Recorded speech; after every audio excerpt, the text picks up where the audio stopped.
All right, hey Reggie. I know something is new on YouTube that you wanted to address, so I'll give you the open platform to say what you want to say and take care of what you need to take care of. Yep. I know a lot of y'all getting mad at your boy Reg. What's up? Bomb First Family. Hope y'all having a good one. And some good times viewing our daily interviews. I swear we're gonna do a stream one day.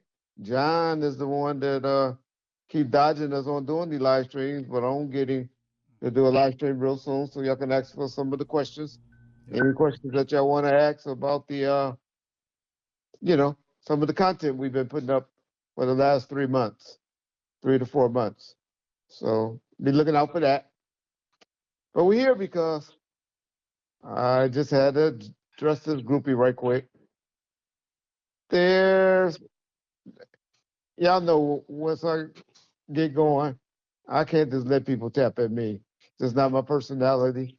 I just can't just sit back and let it happen.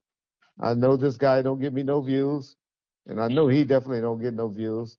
But there's a little percentage out there of idiots that I'm just like to put the truth out. Man, oh man, this groupie and this dwarf over here just putting out stuff. Number one got Punk looking like the biggest bitch in the world.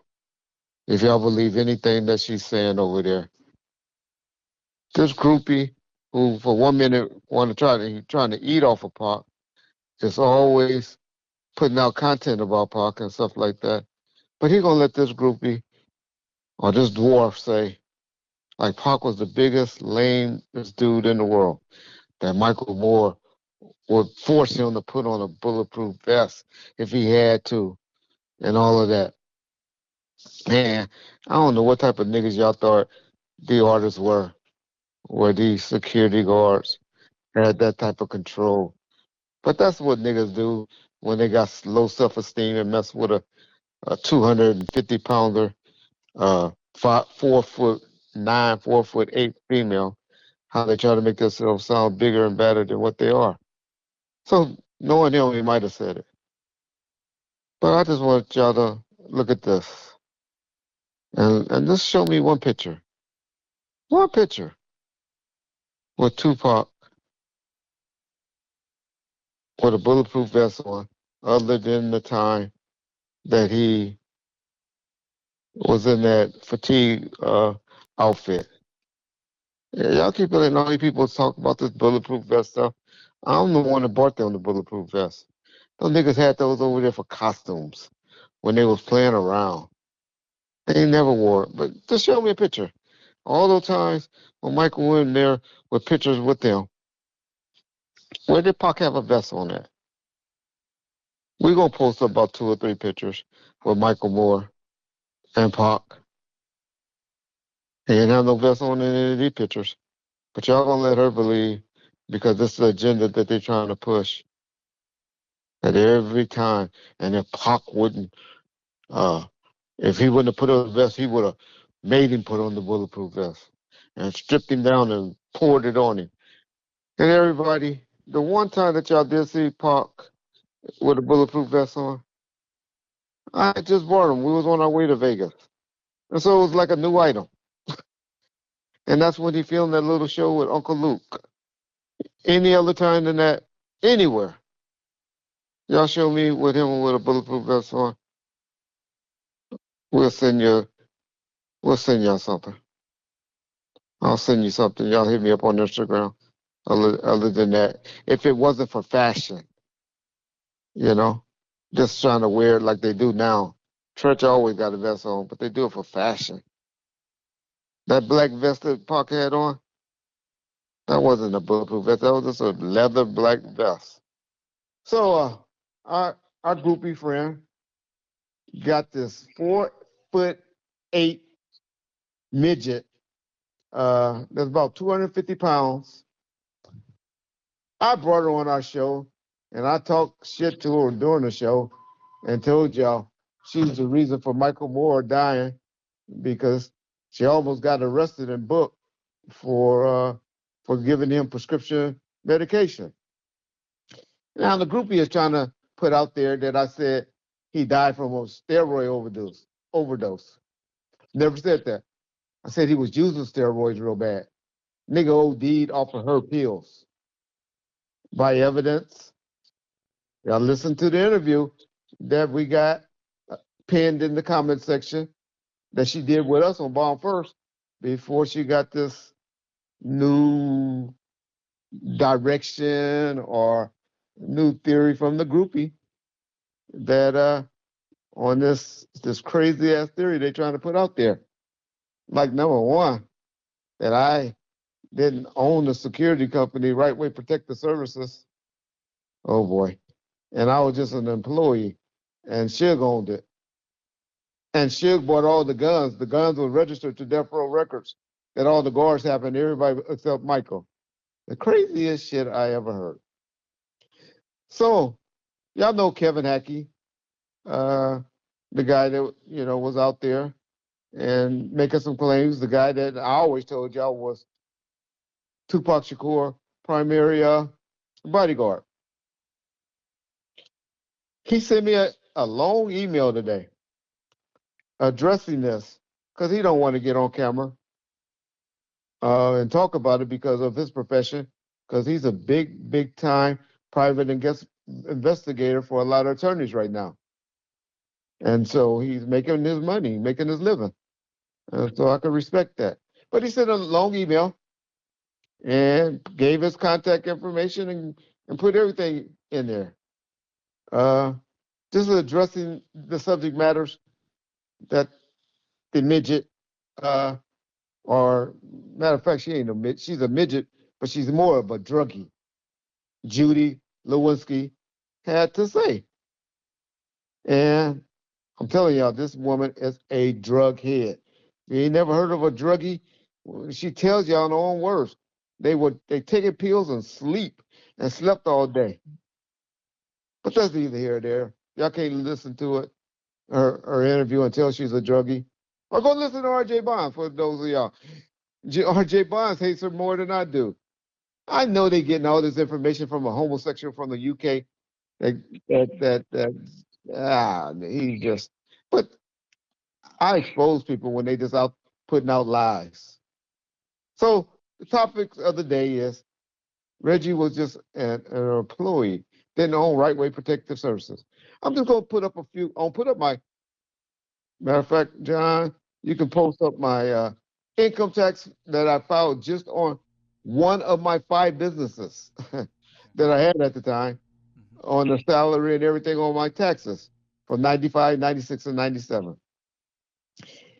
They try to say because I was a DBA versus a corporation in 2002, that's because they don't know about business, the groupie and her, because they, like I said, is a druggie and a motherfucker that only makes $4,000 a month. I mean, a year. I'm sorry, a year. And then later on, $200 or $300 a year. Who's supposed to be a platinum artist, which that's a joke in itself. But y'all see the matter of fact, I don't have John. Well, number one, I won't have these posted, and all this gonna be pinned up in the comment section. Show you my invoices to Death Row. Show you my tax statements. Show you what else I sent to you, John. Oh, ASCAP checks, stubs.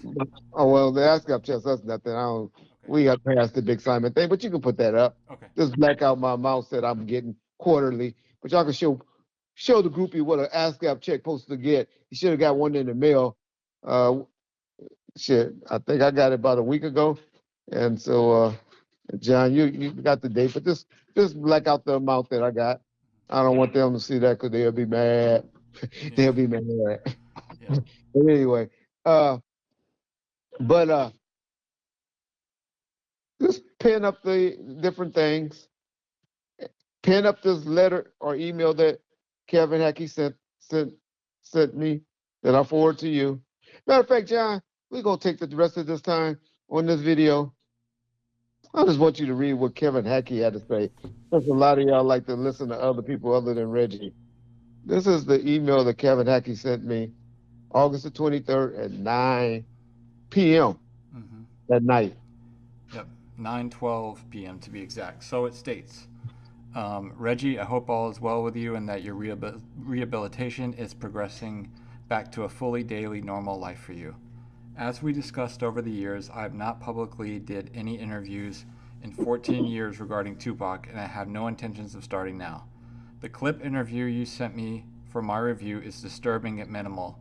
How people are still intrigued by Tupac's death almost 26 years ago. What bothers me the most is people do these interviews and they have no clue as to what the fuck they are talking about. My life and yours is public knowledge. I'm going to address a few points we have known. We have known each other for what, almost 34 years. You were a Compton police jailer at first. You were a police officer jailer at first. I, at this point, have over 35 years of law enforcement, private investigation, and security background. I will address Miss Judy Lachowski. First, I was a school security guard, laugh out loud. I'm not aware of any school guards that carry a firearm on and off duty and wear a badge that states police officer or security guard that drives a marked police car with red blue lights, sirens that pull vehicles over and issue citations. I'm not aware of a school guard that had a peace officer status in the entire state of California. All she had to do was review the thousands of court documents that are online in regards to the Tupac case.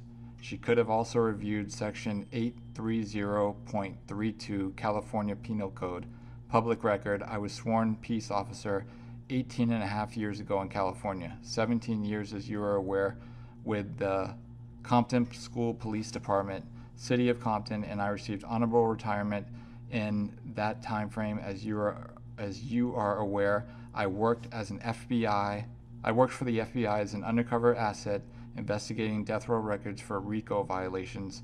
You were never the target. There are numerous documentations in court records on the night of the Tupac murder. I made an arrest of 459 PC, suspect at 124th and Mona in county jurisdiction. The suspect was transported to LA County Jail for booking. Officer Virginia Hale and my partner that day, As you are aware, Compton School Police transport book criminals not only in Compton Police Department City Jail, but also LA County, Carson Substation, LAPD Southeast Division. Ms. Lachowski should have reviewed the facts prior to any interview. I was also amazed for her to say that security agents were paid by death row and armed by death row firearms, and U/Rightway was not a licensed security company in the state of California. This is all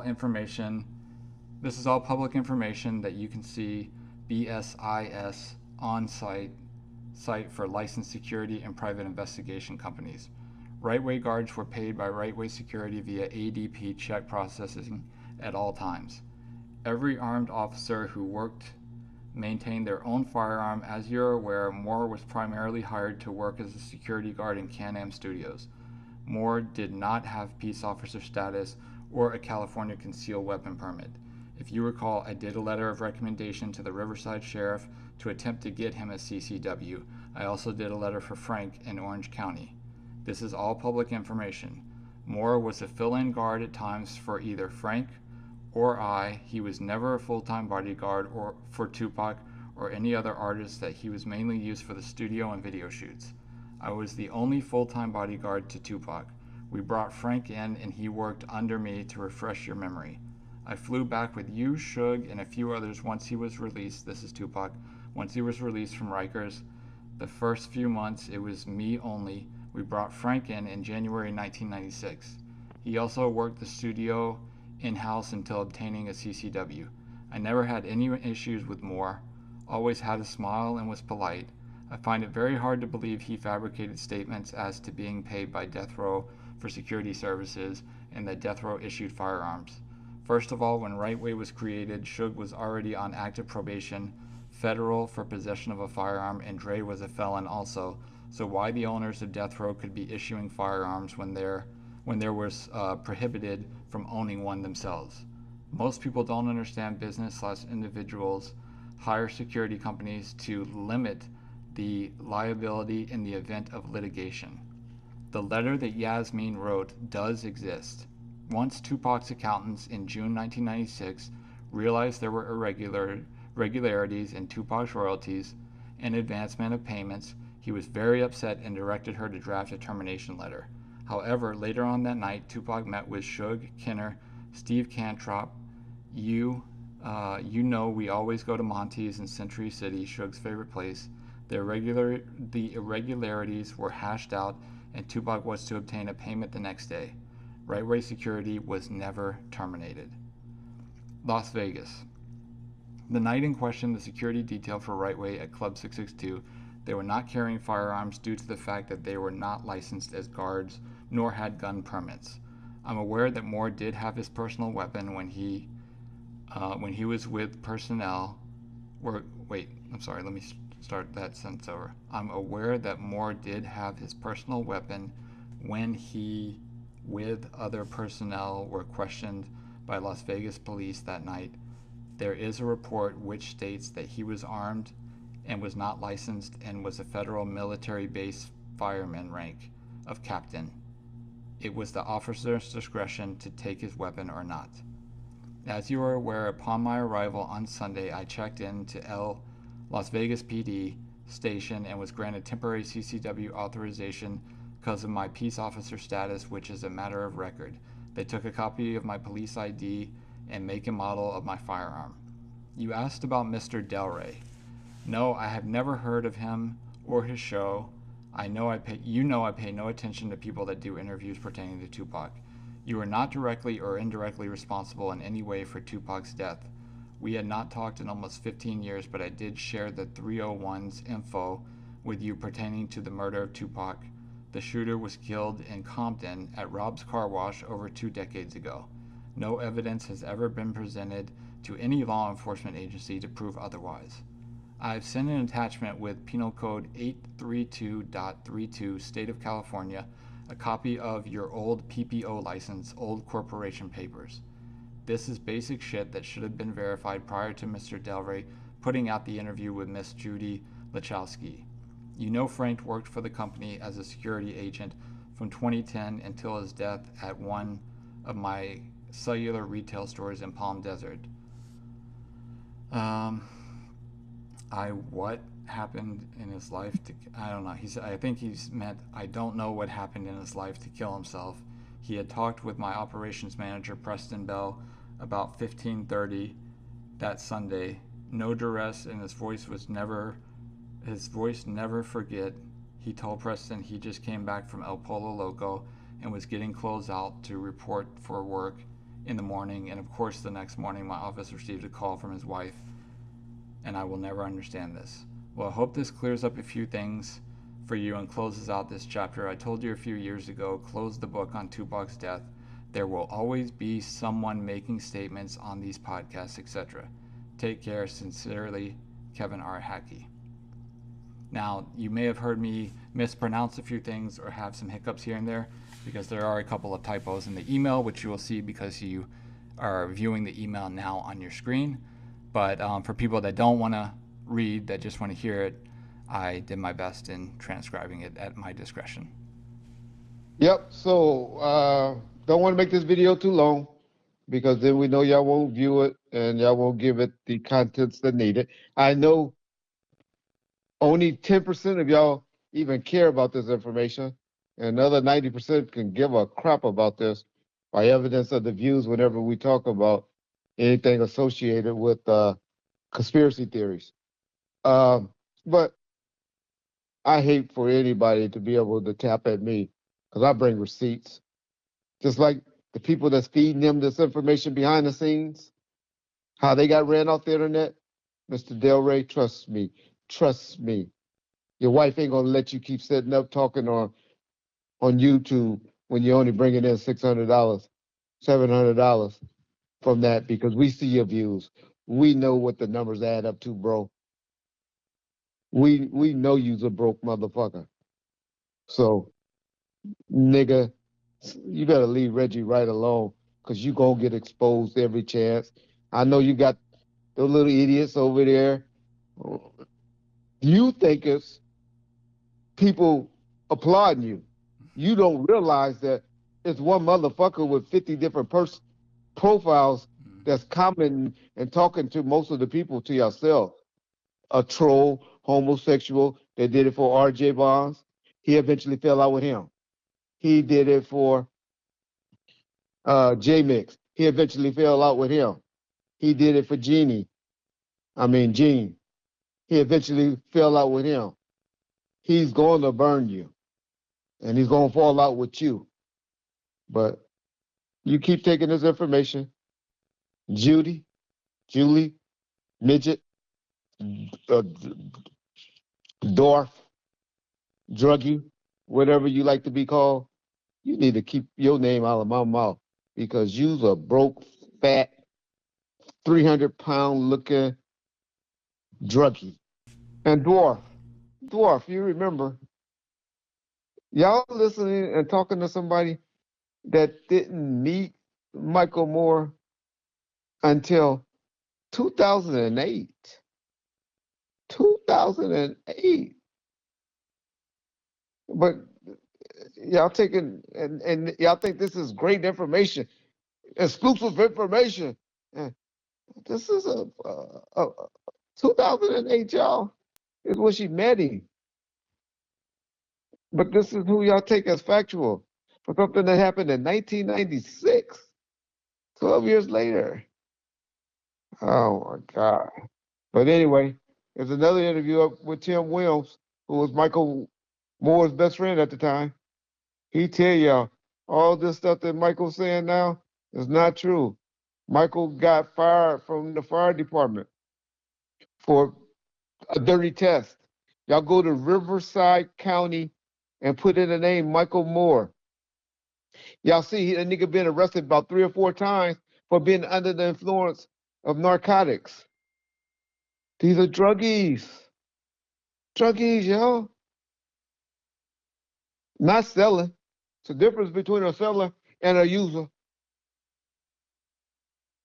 Y'all know the difference. Y'all see them in your families. Go take some pills and go to sleep. But yeah, you did give us an interview. Start at the 28-minute mark. It'll be pinned up in the comment section. And y'all can check out what she said then and how much she lying and changing up her stories now because she's been coached by that straight guy, not so straight guy, church choir director guy, groupie ass nigga. But first, your boy Reggie is coming back with more factual information. Either you believe it or you don't. I really can give a fuck. I just like to destroy niggas that take this for their life because Reggie gonna always be good. Trust and believe that. Peace.